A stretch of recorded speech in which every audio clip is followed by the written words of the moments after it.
When a family found this creature dying in their yard, they did everything to try to save her. Finding a dead animal in the yard is always sad, and then of course, there's the unpleasant task of having to dispose of it.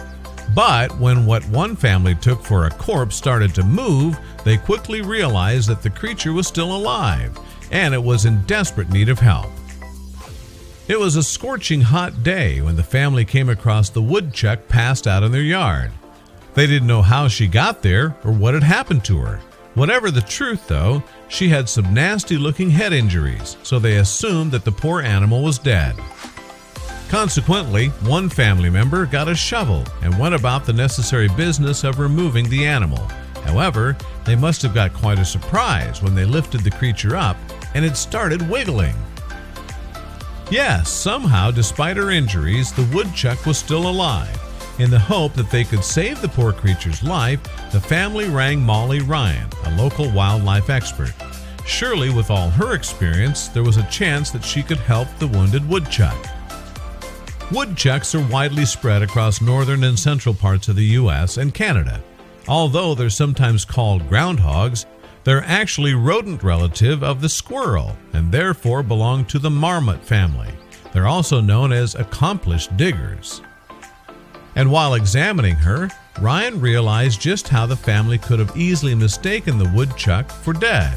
After all, the creature had potentially been lying in their yard for days in the beating sun and was in bad shape. The woodchuck, whom Ryan named Coco, was suffering from heat exposure. The first thing I had to do was get her stabilized on fluids, Ryan explained to the Dodo in January 2017. That was to rehydrate her and get her body temp back to normal. But Coco's time spent helpless in the yard had presented another danger to her life: scavengers. While Coco was in the 90-degree Fahrenheit heat of that yard, birds had started to come down and peck at her head, said Ryan. As a result, her injuries needed treating. So once she was stabilized, I started looking at the wound on her head, Ryan continued. And despite how much pain she was in, Coco was as good as gold. Every step of the painful cleaning and poking with needles, she was sweet as could be, said Ryan. The heat exhaustion and head injury weren't Coco's only problems either. Although it may not look like it, Coco was significantly underweight. Indeed, it took several weeks of medical care and feeding to get her back on the road to recovery. It was while Ryan was caring for Coco that she suspected that something was troubling the recovering woodchuck. I noticed she held her eyes at half-mast or sometimes not open at all, the rehabber said. Additionally, Coco's walking patterns were unusual. She would start walking and then started walking a bigger and bigger circle until she was in a straight line again. I had a hunch, so I took her to the local vet to verify. Yes, Coco was blind. Consequently, the woodchuck's rehab goal was changed. Ryan's usual goal is to get animals well for the purpose of releasing them back to where they came from. However, with Coco's disability, she would be exposed to predators. It would have been just too dangerous. In any event, Coco had already settled in. As a result of having to be carefully monitored during her recovery, Coco was kept in a bed right next to Ryan's. But Coco had decided that her rescuer's bed looked even more comfy.